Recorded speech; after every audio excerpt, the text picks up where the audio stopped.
For over 20 years, Earth had walked a careful line among the stars.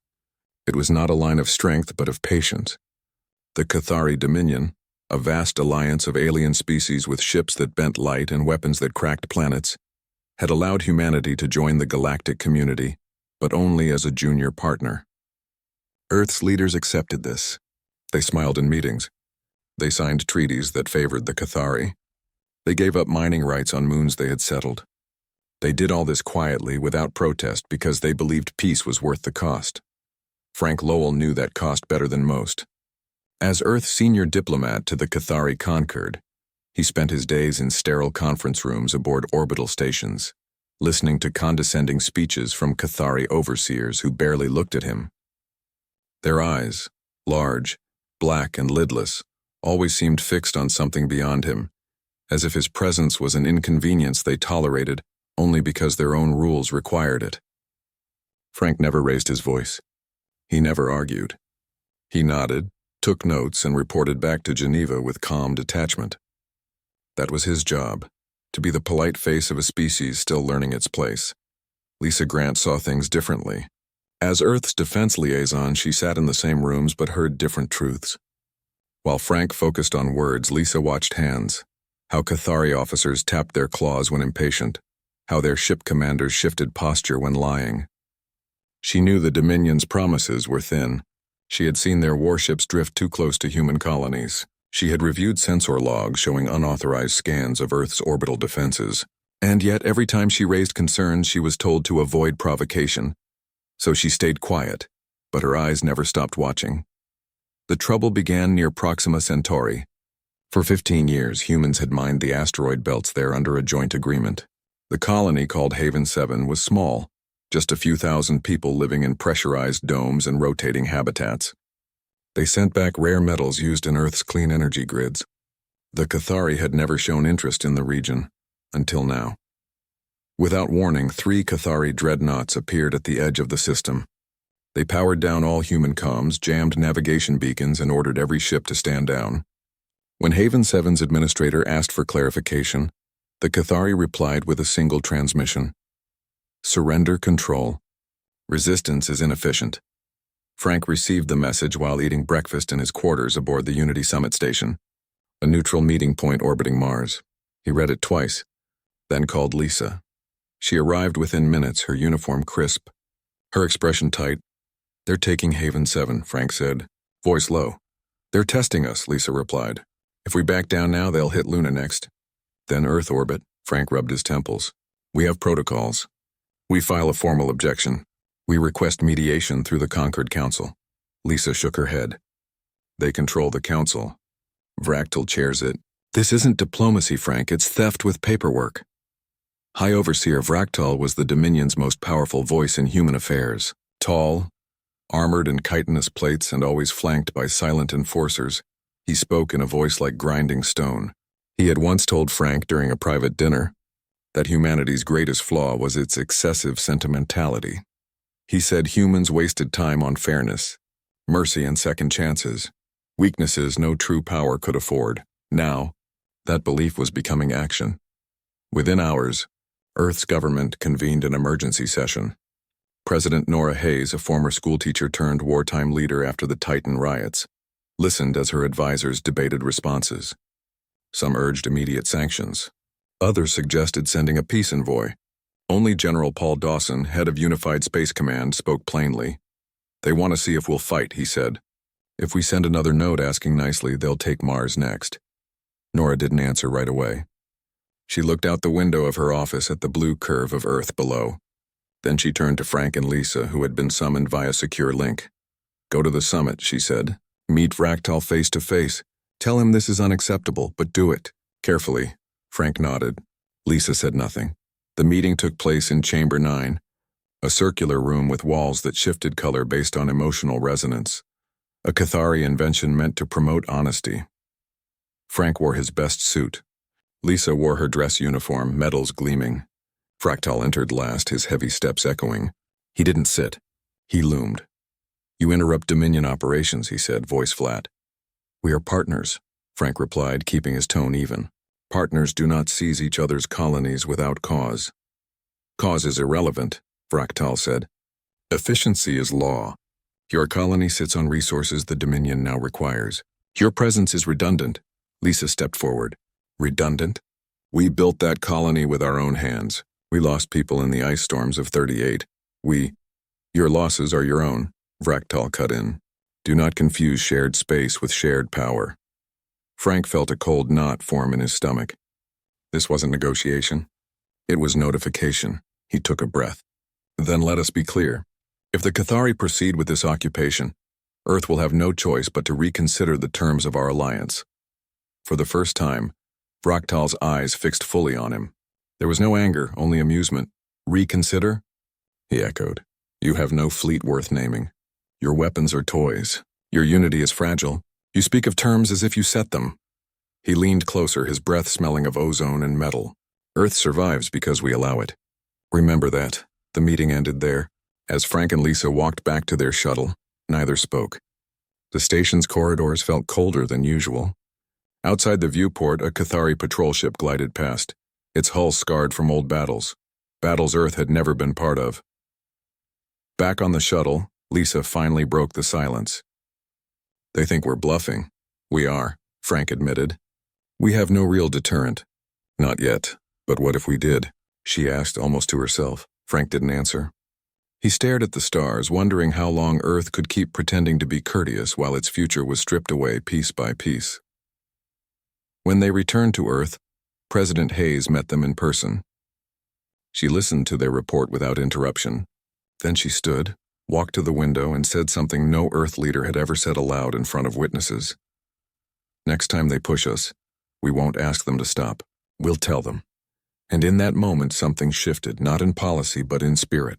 The age of quiet submission was ending.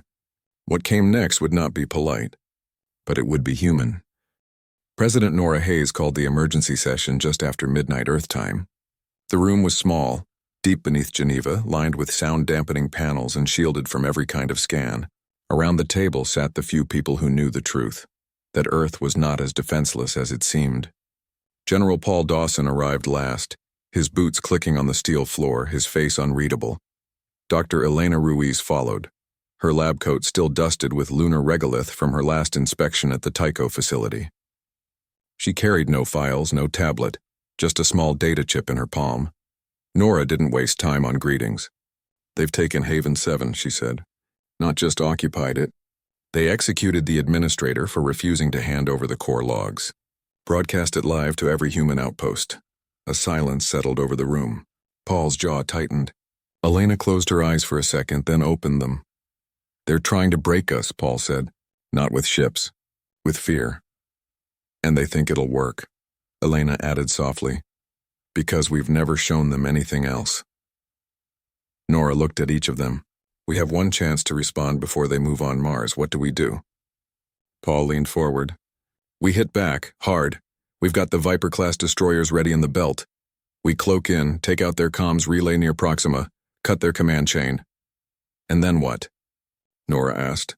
They send 10 more ships. We lose 10 more colonies. Elena placed the chip on the table. Or we show them we've been lying. All eyes turned to her. She didn't smile. She never did when speaking of Project Veil. For 15 years, she began, we've studied every piece of alien tech we could recover. Wreckage from the Titan skirmish, derelict probes, even scrap traded on black markets. We couldn't match their power sources at first. But we found something better. We learned how to disrupt them. She tapped the chip. This contains the activation codes for the Echo Array. 300 microsatellites hidden in asteroid clusters across the Sol system. Once deployed, they emit phased gravity pulses that confuse Cathari navigation. Their ships rely on quantum lock guidance. Ours don't. We built ours the old way. Gyros, star maps, human pilots. Paul nodded slowly. And the fleet. Not the old fleet, Elena said. The real one. 12 ships. Silent hulls. No emissions. Weapons based on resonance fields. Not lasers, not missiles. They don't explode. They unravel. Nora sat very still. You're saying we've had a secret navy this whole time? Not a navy, Elena corrected. A deterrent. Built in hidden docks on the far side of Luna. Funded through black budgets disguised as deep space research. Every captain, every engineer, they've trained in silence. They've never fired a shot in anger. But they're ready. Nora looked at Frank and Lisa, who had been watching from the back. What does diplomacy say now? Frank spoke quietly. Diplomacy says we give them one last warning. Not a plea. A statement clear, final. Lisa added. If we attack without warning, we become what they say we are, savages. But if we warn them and they ignore us, the galaxy will understand. Nora thought for a long time. Outside, rain began to fall on Geneva, soft and steady. Inside, the air hummed with tension. Then we warn them, she said at last. But not in their language of veiled threats and polite lies. We speak plainly, humanly, she turned to Frank. Draft it, short, no jargon. No room for misunderstanding, Frank nodded. He stepped to a terminal and typed just one sentence, then read it aloud. Stop attack or we stop pretending to be courteous. The room went quiet again. Paul let out a low whistle. Elena almost smiled. That's it? Lisa asked. That's everything, Frank replied. It says we've been holding back. It says we won't anymore, and it leaves the choice with them. Nora approved it without change. Within the hour, the message was encoded, encrypted, and sent directly to Vractal's command vessel via a tight beam laser. No relay, no delay. It bypassed all diplomatic channels. This was not a request for discussion. It was a line in the void. Back on the Unity Summit station, Vractal received the message during his mid-cycle meditation. His aide hesitated before handing him the data slate. Vractal read it once, then again. Then he laughed, a dry, clicking sound like stones breaking. Courteous, he said to no one in particular. They think manners are a strategy. He ordered the message archived under human delusions and gave new commands. Expand the blockade to include the Sirius mining outposts, prepare orbital insertion teams for Mars's northern bases, and increase surveillance on Earth shipyards. He did not believe Earth had anything to threaten with. After all, in 20 years of watching, they had never once raised a fist. Only hands open in greeting or empty in surrender. What Vractal did not know was that while he laughed deep in the shadow of the moon, 12 dark shapes powered up their cores. Their crews, men and women with call signs like Rook, Wren, and Hatch, ran final diagnostics. No music played. No speeches were made. They simply checked their systems, locked their harnesses, and waited. Elena stood in the Tycho control bunker, watching the feed from the lead ship, the UNS Dauntless. Its captain, a quiet woman named Carol Briggs, gave a single thumbs up through the camera. Elena returned it. Paul stood on the command deck in Geneva, staring at a star map that showed Cathari positions as red dots. Soon those dots would flicker, then vanish. Frank and Lisa were back aboard their shuttle en route to a safe station near Ceres. They had done their part. Now the silence would speak. Nora Hayes walked alone to the surface after the rain stopped. She looked up at the night sky, where no stars were visible through the clouds, and whispered something only she could hear. Down in the bunker, Elena activated the first phase of Project Veil. A single command, one word, unfold. Across the solar system, dormant satellites stirred. Hidden shipyards opened their doors, and Earth, for the first time in decades, stopped apologizing for existing. The Cathari would learn soon enough that courtesy was not weakness. It was restraint, and restraint, once released, became something far more dangerous. But for now, there was only waiting, and the quiet hum of engines that had never been heard before. The Cathari did not wait long. Within 6 hours of receiving Earth's message, their response came, not in words but in fire. 3 human outposts near the Sirius belt vanished from the network. No distress calls. No survivors. Just static where voices used to be. The Dominion broadcast a short clip across all public channels. A Cathari warship hovering over a shattered habitat ring, its hull peeling open like a crushed can. A voice, Vractal, spoke over the image. Humanity mistakes noise for strength. Silence is the true measure of power. On Earth, cities fell quiet. People gathered in squares and homes and underground shelters, watching the same feed over and over. Some cried. Some shouted. Most just stared, numb. The message was clear. Earth's warning had been laughed at. And now, the punishment had begun. Frank and Lisa were aboard their shuttle near the Ceres relay when the first attack hit. Alarms blared as comms channels filled with emergency codes. Lisa tried to raise Geneva, but the line was dead. Then Mars Command. Then Luna, nothing. Only bursts of broken audio, screams, orders, then silence. "They're cutting us off," Lisa said, her hands flying over the console. "Jamming everything." Frank watched the main screen. Red markers blinked out one by one. Avon 9 Sirius Prime. Even the old research station on Titan, gone. His throat felt tight. He had spent his life believing words could prevent this. Now words had failed. "They think we'll beg," he said quietly. Lisa looked at him. "Maybe we should have lied better." Back on Earth, President Nora Hayes stood in the war room, her face pale but steady. Reports poured in from every sector. Casualty estimates climbed. Orbital defenses were on full alert, but they were old, designed to stop pirates, not dreadnoughts.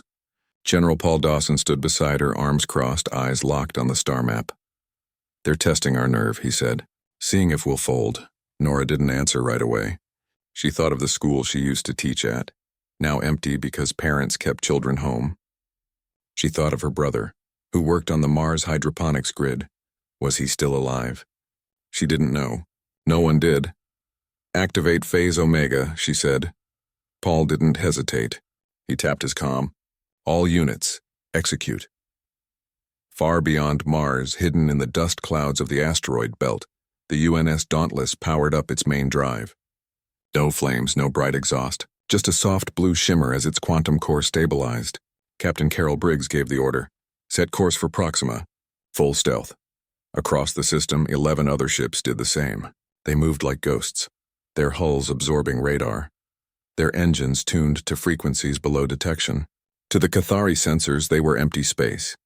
Dr. Elena Ruiz watched from the Tycho bunker as the Echo Array came online.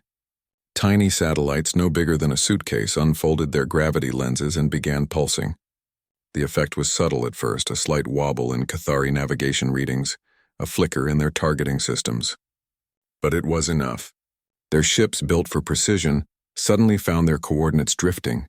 Commands took longer to reach their fleets. Gaps opened in their formation. The Cathari didn't notice at first. They were too busy celebrating. Fractal held a victory briefing aboard his flagship, the Iron Maw. He stood before a hologram of Earth, pointing to key orbital points. "Within 48 hours, he declared, we will control all human supply lines. Their cities will beg for mercy. Their leaders will kneel." His officers clicked their mandibles in approval. None of them saw the dark shape sliding into position behind their rear guard. Frank and Lisa finally got a signal through. A narrow band burst from Luna. It was encrypted, but Lisa cracked it fast. Her eyes widened. "It's happening," she said. "They're moving." Frank leaned over. The message was short. "Veil is lifted. Stand by." He didn't understand the code name, but he saw the change in Lisa's face. Hope. Not the soft kind. The hard kind. The kind that comes just before a storm. On the Dauntless, Carol Briggs gave the final order. "Weapons hot. Target the comms hub on the Iron Maw. Disable, don't destroy. We want them to know who did this." The first shot wasn't a beam or a missile. It was a pulse, silent, invisible. It struck the Iron Maw's main antenna array and unraveled its molecular bonds. Metal turned to dust in seconds. The ship didn't explode, it just fell apart at the seams. Alarms blared across the Cathari fleet. Fractal spun around, his comm shattered. What was that? No one answered, because at that moment 11 more pulses hit 11 more ships. Command vessels went dark. Escorts spun out of control. The blockade, once a wall of steel and arrogance, began to crumble. Back on Earth, Paul watched the feed from the Dauntless with grim satisfaction. They thought we were slow. They thought we were blind. Nora stood beside him. Now they'll think we're something else. In the Ceres shuttle, Lisa whispered, "They never stopped building. They just stopped showing." Frank finally understood. All those years of silence, of yielding, of being courteous, it wasn't fear. It was cover. While the Cathari mocked Earth's weakness, humans had been preparing in the dark. Not for war, for justice. The first battle lasted less than an hour. By the time the Cathari realized they were under attack, half their fleet was disabled. No human lives were lost in the strike. No cities burned. Earth had struck not with rage, but with precision. And as the Cathari ships drifted powerless in the void, a new message was sent. Not from Geneva, not from a diplomat, but from the Dauntless itself. It was simple, just 2 lines. You mistook restraint for fear. We were simply being polite. Fractal received it on a backup console. He read it once. Then he smashed the screen with his claw, but it was too late. The lie was over. And Earth at last was speaking plainly. The silence after the first strike was heavier than any explosion. Across the Proxima system, Cathari ships floated like dead fish, their lights flickering, their weapons cold. No one fired back because no one knew where the attack had come from. Their sensors showed empty space. Their comms were scrambled by the echo array's pulses, turning every signal into noise. Panic spread through their ranks, not the loud kind, but the quiet, chilling kind that comes when you realize your enemy understands you better than you understand yourself. Aboard the UNS Dauntless, Captain Carol Briggs didn't celebrate. She watched the enemy fleet drift and gave her next order calmly. Move to Grid 7, target their fuel depots, disable, not destroy. She knew Earth's goal wasn't to kill, it was to show. To prove that humanity could strike with control, with purpose, with something the Cathari had never credited them with: discipline. General Paul Dawson coordinated from Earth orbit, his voice steady as he guided the hidden fleet through the chaos. 12 ships, small, fast, and unseen, danced between the Cathari giants like shadows between trees. They hit relay stations, power cores, and command hubs, always avoiding crew quarters, always leaving escape pods intact. It was war, but it was also a message. We are not like you. Dr. Elena Ruiz monitored everything from the Tycho bunker. Her fingers flew across holographic displays, adjusting the echo array's frequency to match the Cathari's attempts to recalibrate. Every time they tried to reboot their navigation, she shifted the gravity pulses just enough to throw them off again. It wasn't brute force, it was chess. And for the first time, humans were playing as equals. On the Unity Summit Station, now abandoned by Cathari personnel, Frank and Lisa watched the battle unfold through a smuggled data feed Lisa had patched together. They saw the Dauntless glide past a crippled dreadnought, its hull smooth and dark, reflecting starlight like a knife. Lisa let out a breath she didn't know she'd been holding. They're not just fighting, she said. They're teaching, Frank nodded. Teaching them that courtesy has a cost, and we've paid it long enough. Back on Earth, people began to hear rumors. Not through official channels, those were still jammed, but through old networks, ham radios, even encrypted social threads. Word spread that the Cathari were retreating, that human ships, real ones, strong ones, were pushing them back. In cities, in farms, in underground labs, people stood a little taller. Hope wasn't a feeling anymore. It was a fact. Fractal refused to believe it. From the bridge of the Iron Maw, now half dark, its main systems offline, he barked orders to regroup, to counterattack, to find the source of the pulses, but his fleet was scattered. His commanders were confused. And worse, some of his allied species, lesser races the Cathari had forced into service, began powering down their weapons. They had watched Earth strike with precision, not cruelty. They saw no slaughter, only strategy. And for the first time, they wondered if the Dominion had been lying to them, too. Paul saw the shift on his screens. Some of their ships are standing down, he told Nora. They're not fighting back. Nora didn't smile. Good, we don't want more enemies. We want fewer lies. The final move came not from a weapon, but from a voice. Carol Briggs opened a wide band channel, one that cut through the jamming like a clean blade. Her voice, calm and clear, echoed across every Cathari ship, every human outpost, every listening ear in the system.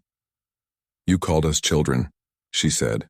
You said we played with fire we couldn't control. But fire isn't just destruction. It's light. It's warmth. It's the thing that lets us see in the dark. She paused. Then, we've been in your shadow long enough. Now you'll see us. At that moment, the Dauntless and its sister ships powered up their external lights. Not weapons, just bright white beams that cut through the void. For the first time, the Cathari saw their attackers. Not monsters, not machines. Human ships marked with Earth's blue and white insignia, flying in perfect formation. Fractal stared at the screen. His pride cracked like old ice. He ordered a retreat, but it was too late. His authority was already crumbling. Paul gave the order to hold position. No pursuit, no chase. Let them run. Let them tell the galaxy what they'd seen. In the Ceres shuttle, Lisa turned to Frank. What happens now? Frank looked out at the stars. Now they learned to listen. On Earth, Nora Hayes stepped onto the balcony of the Emergency Command Center. The sun was rising over the Alps. She took a deep breath. The air smelled like rain and soil, real human things. Not metal, not fear. Down in the bunker, Elena shut down the echo array. The satellites went quiet, folding back into sleep. The job was done. And in the void between stars, 12 ships turned toward home, not in triumph, but in readiness. Because they knew the fight wasn't over. But the lie was, Earth would never again be spoken to as if it didn't matter. And from that day on, when humans said stop, the galaxy would stop. Not because they begged, but because they meant it. In the weeks that followed, the galaxy changed. Not with a bang, but with whispers. The Cathari Dominion, once seen as unshakable, began to crack from within. Species that had served under its rule for generations, silent, obedient, afraid, started asking questions. They had watched Earth strike not with rage, but with restraint. They had seen human ships disable, not destroy, and they remembered how the Cathari had treated them, as tools, not partners. Now embassies from 3 former client worlds reached out to Earth, not to threaten, to talk. President Nora Hayes met them not in a war room, but in a garden on the edge of Geneva. There were no guards, no weapons in sight. Just chairs, tea, and open sky. She spoke plainly, as she always did. "We don't want your loyalty," she told the envoys. "We want your honesty, and your word that you'll deal with us as equals." They agreed.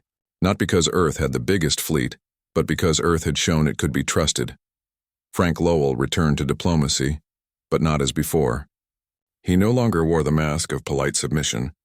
When he sat across from alien representatives, he spoke with quiet firmness. He listened, but he also set boundaries. And when one minor faction tried to demand mining rights on Mars, Frank simply said, "We share what we choose to share, not what you take." The envoy blinked, then nodded. The message was clear. Earth's courtesy was now a choice, not a weakness. Lisa Grant took a new role, liaison to the newly formed Sol Defense Pact, a coalition of human colonies and allied species. She worked with engineers from the Veln, a bird-like race once forced to build Cathari engines to upgrade Earth's orbital grids. They shared designs. They traded knowledge. It wasn't charity. It was partnership. And for the first time, humans stood shoulder to shoulder with others not below them. General Paul Dawson oversaw the transition from war footing to watchful peace. The 12 Vale-class ships remained active, but they no longer hid. They patrolled the edges of human space, visible, ready, but never aggressive. Their presence alone was enough to keep raiders and old Cathari loyalists at bay. Paul often visited the Dauntless, now docked at Luna Station, for maintenance. He'd stand on the observation deck with Captain Carol Briggs and watch Earth rise over the moon's gray horizon. "You changed everything," he once said to her. She shook her head. "We just stopped pretending." Dr. Elena Ruiz turned her focus outward. She opened Project Vale's archives, not all of it, but enough to trusted allies. The Echo Array design was shared with the Veln, who adapted it to protect their own homeworld.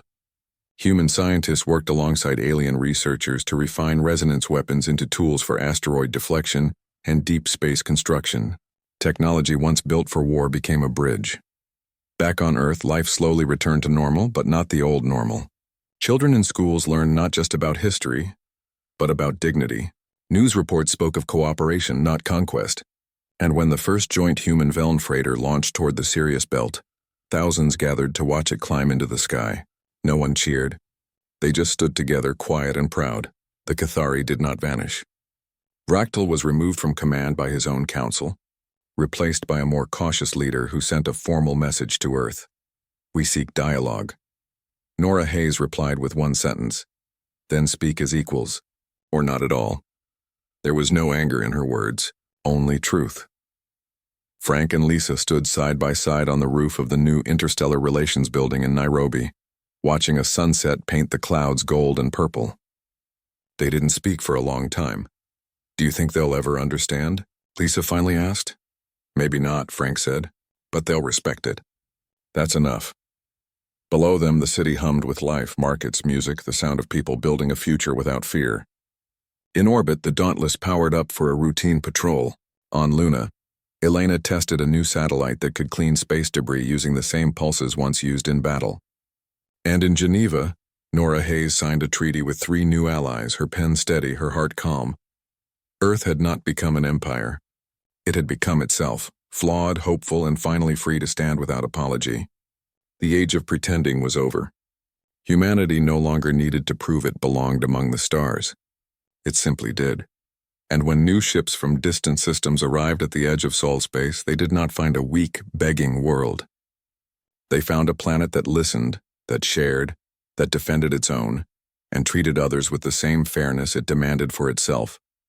That was Earth's new language. Not threats, not silence, but clear, honest words backed by the courage to live by them. And in the quiet between the stars, that was enough.